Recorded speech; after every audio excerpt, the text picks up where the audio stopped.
Hey guys, welcome to another video. Today I wanted to talk about 3 fears that I have about moving abroad and how I am coping with these things and what I'm doing to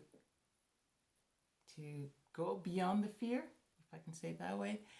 And so maybe you have the same fears, these same worries, but today I am encouraged to share those and to work through these fears and worries. So I have 3 main ones.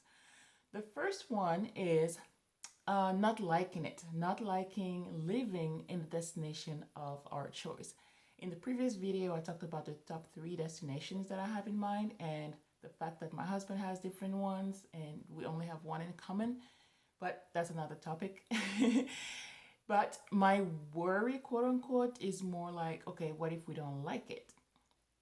Now, the good thing and the thing that I'm telling myself, and which is true, is that it's not a definitive move. Moving can be done several times. Just like when you move to a new house, if you don't like it, guess what? You can move somewhere else. Sure, there's a commitment of staying there for a few weeks or a few months, but my idea of moving abroad is not we're moving there and that's where we're going to die. Like, that's not where we're going to retire. That's my definition of it. So I have more, let's say, I'm more at ease knowing that, okay, it doesn't have to be the last place I go and live in the world. Okay. So that's how I'm coping with that thing. What if I don't like it? What if my husband doesn't like it? What if the kids don't like it? Well, we can still move again. Okay. The second worry that I have is, what if we run out of money?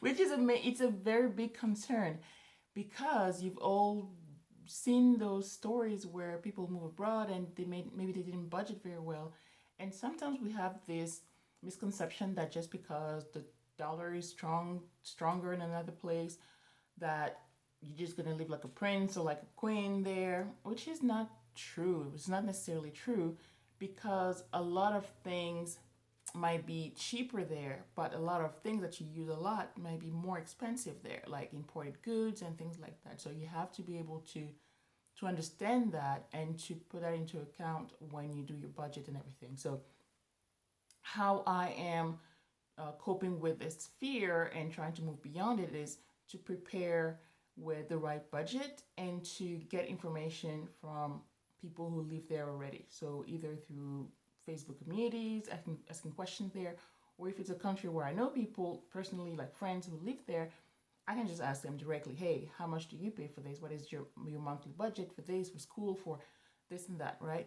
And in addition to that, which is the most important thing, is that the idea is that we are going to be having money from our businesses here running and still going while we are abroad. So it's not a move where we're going abroad and then we have to start from scratch. No, the idea is that our businesses can function online and bring in revenue necessary that is going to cover all the costs that we're going to incur.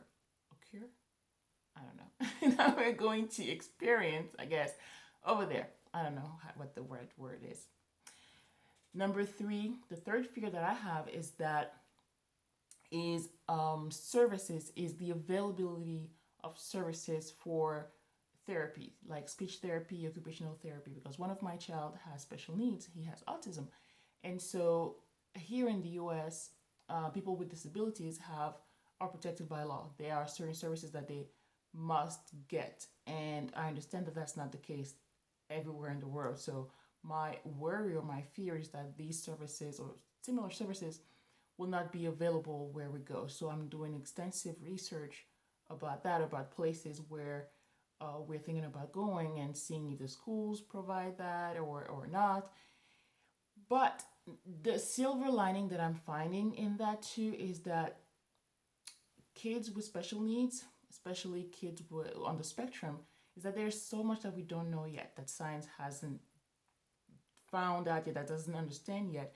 And is that a lot of times we are scared to change environments or to change from the routine because usually kids on the spectrum like their routines. But at the same time, when exposed to new things, their brain, just like anybody's brain, can function differently.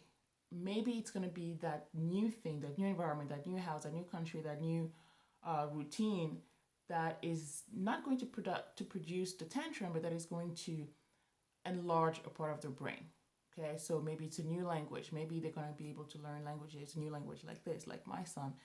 He remembers things very, very well, and so speaking a new language, I know that is definitely not going to be a problem for him, just like for any kid, for that matter, right? So I'm encouraged with that, but at the same time, if it's not the case, I still need to have those services available, right? So I still need to do the research on that side, and that's how I am coping, or how I'm going beyond the worry and the fear, and not letting that be not letting that stop the whole project. So, top three fears: what if we don't like it?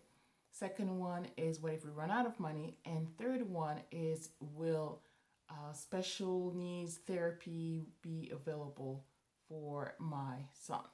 Okay, I know kids are really resilient, they adapt very well, but at the same time, I want to make sure that he gets everything that he needs. Okay, so those are my fears. Let me know in the comments what your top fears are with your move abroad. Until next time.